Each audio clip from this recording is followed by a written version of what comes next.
Welcome to my channel. I'm Scott, and in this video I'm going to walk you through the process of valuing WD-40 stock so we can determine if it's a buy or a sell. Let's get started with the model. This is a mid-cap company, 3.6 billion market cap. They're trading at $2.22 a share and they have 16 million shares outstanding. Let's look at their financials. The way you value a company is you estimate the free cash flows into the future and then you discount those numbers back to today's value. That's what we're doing in this video. And free cash flow is cash flow from operations minus capital expenditures. Their free cash flow is pretty consistent, except in 2022 they had a negative. Besides that, it's not too volatile. Net income is the profit or loss on the income statement. It's revenue minus expenses, and that's really consistent between $60 and $70 million a year. Revenue is a sales for the company, and that went up a lot from 2020 to 2021, about 20%. Then it went up steadily after that. It's currently $527 million in the trailing 12 months. Just this week, they released their third quarter earnings. We estimated 4 years of future free cash flows. We also estimated a terminal value, which is all cash flows past year 4, that's $2.6 billion. We discounted those numbers back to today using the weighted average cost of capital. We get a value of the company of $2.2 billion. We divide that by 16 million shares. And we get a calculated stock price of $135. They're trading at $222, so they're trading at a 65% premium. It's a strong sell according to the model. I tried to look at this company from different angles, and it always seems like no matter what angle I look at, they're overvalued. There are 60 companies in the same industry as WD-40, and if they have a number in red, they're worse than the median. If they have a number in blue, they're better. They don't spend much in CapEx, only $5 million, a lot less than the median average. Their debt to equity ratio is 0.7, equal to the median, better than the average. That means for every dollar of equity, they have 70 cents of debt. Their dividend is the average, lower than the median. Look at LyondellBasell, almost 11% dividend. That's a high dividend. They generate a little more free cash flow than the median. They rank 27th in market cap out of the 60 companies. Their price to book, PE, and price to free cash flow are a lot worse than the median average. Their price to sales is worse than the median, but a lot better than the average. They don't generate that much revenue, only $527 million, a lot lower than the median average. And their 5-year annual revenue growth rate is only 6%, lower than the median average. Let's take a look at their third quarter earnings. They did beat analyst estimates for earnings and revenue. Third quarter sales, $142 million, up from $124 million. That's a 15% increase. Gross profit is up 3%. It's at 50.6%. Operating income is up 35% to $25.7 million. Net income is up 30% to $19 million. And EPS is up 29% to $1.38. Their year-to-date revenue is $397 million. That's up only 2% from the prior period last year. Of the $142 million of revenue this quarter, $71 million is in the Americas. Most of their revenue is in maintenance products, $3.7 million in home care and cleaning products. Sales are up in every category except in Canada for maintenance sales. It's down 23%. Some of that decrease is from foreign currency translation. Revenue in Europe, Middle East, and Africa, $52.5 million, up from $49.5 million. About $50 million from maintenance products, $2.8 million from home care and cleaning products. Revenue is up the most in Asia Pacific, $12.8 million to $18.1 million. $16.2 million in maintenance products, $1.9 million in home care and cleaning products. Sales in China are up a lot, 39%. And they lost 11% converting to US dollars. Just in the base currency in China, they're up 50%. They are down in Australia, 14%. They have developed their regular WD-40 product. This is the classic can. Then they have the Smart Straw. It makes it easy to get into the crevices. Next generation Smart Straw and Flexible Straw. Even a product as basic as WD-40 can be enhanced. And they have lots of specialized products for WD-40. Bike chain lube, silicone, heavy duty grease, rust remove. Their gross margins are trending up. They were as high as 51.4% in the first quarter of 2023. They're currently at 50.6%, which is up year over year. Last year at this time was 47.7%. They're increasing their margins from increasing prices 7.5%.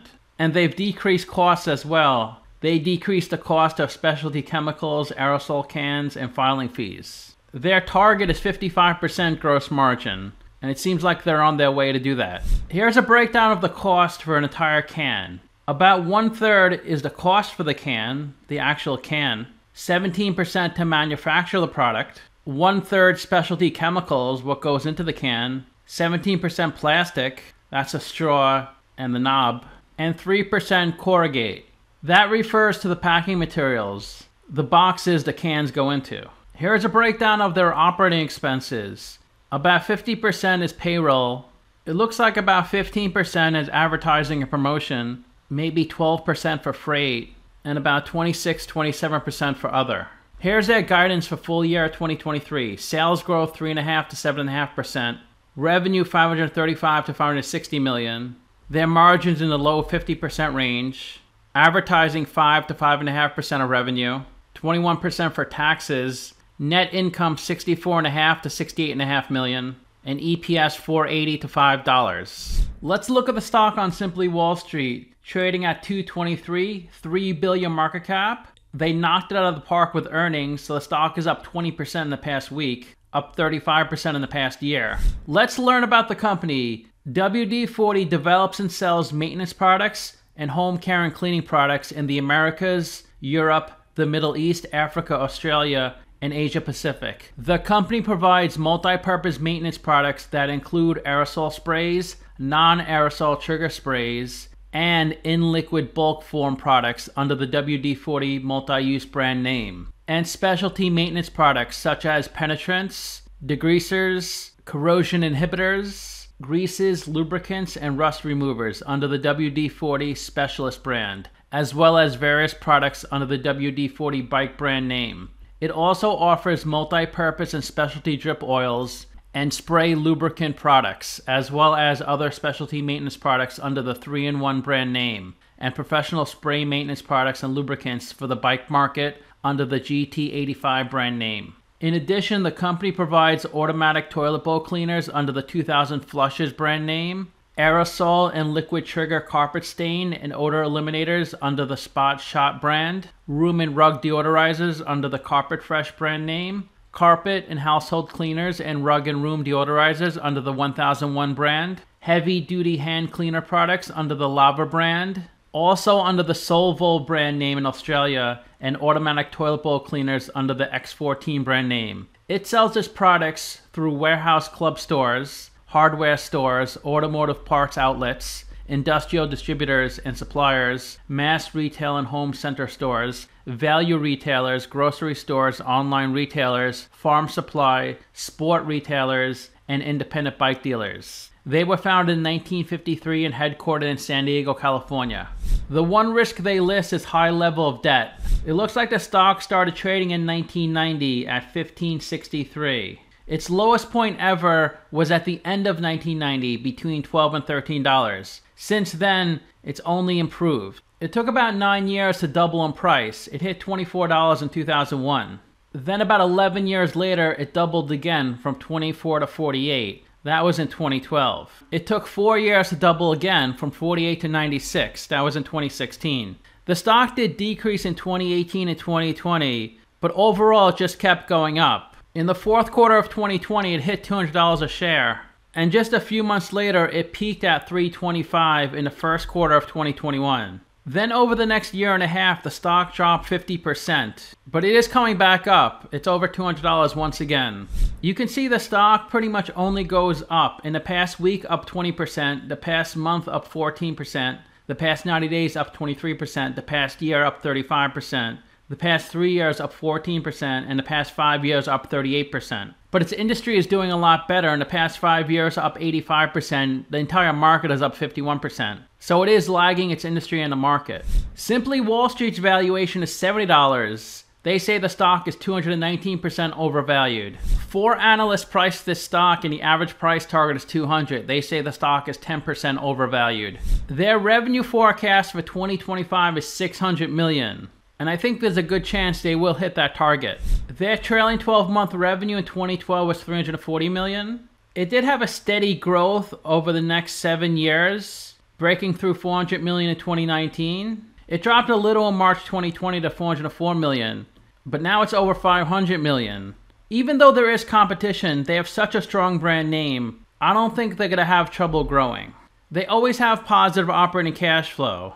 It was almost 100 million for the 12 months ending May 30th, 2021. But it looks like their margins are getting squeezed because their operating cash flow is going down. It was only 2.6 million in August 2022, but it is coming back up. It's over 50 million currently. They can cover the interest payments with their operating income 17.5 times. Their debt to equity ratio is 66%. That means their debt of 136 million is 66% of their equity, which is 206 million. In this article here, it says WD-40 seems to use debt quite sensibly. WD-40 has a healthy balance sheet. In 2012, they had 45 million of debt, 185 million of equity, so their debt to equity was 24%. Then in 2018, their debt was higher than their equity. Same thing in May 2020, but now there's more of a spread. Their debt to equity ratio is 66%. There's nothing wrong with debt as long as the return you're getting on the debt is higher than the interest you pay on the debt. If you take a 5% loan and invest in a business that gives you a 4% return, that's a bad use of debt. You're losing 1% on that money. Let's say your friend takes a 10% loan, a lot higher interest than you're paying, and puts it into a risky business, but his returns are 30%. He's doing great. He's using debt wisely. Their yield is 1.5%. The industry average is 2.4%. They pay out 70% of their net income. They pay out $3.32 per share in dividends, which is 70% of their EPS of $4.71. You can see this light blue line is their dividends they pay out, and it goes up every year. It's up to $3.32 a share. Their yield was 2.4% in 2012. It fell below 1% in 2020 because the stock price took off, and as the stock price goes up, the yield goes down. But the yield is coming back up since the stock price has been coming down. The stock price is up a lot this week, 20%, so that's why the yield is down the past week. The CEO's salary is $460,000, total compensation $1.5 million. His tenure as CEO is 4.1 years. In the past 12 months, there's been insider buying and selling. Many different people have bought. Only one person has sold, but he sold a lot of shares, 2,600. 93% of the companies held by institutions, 6% by the general public, and 1% by insiders. Their biggest shareholder is BlackRock, 16%, 2.1 million shares valued at $470 million.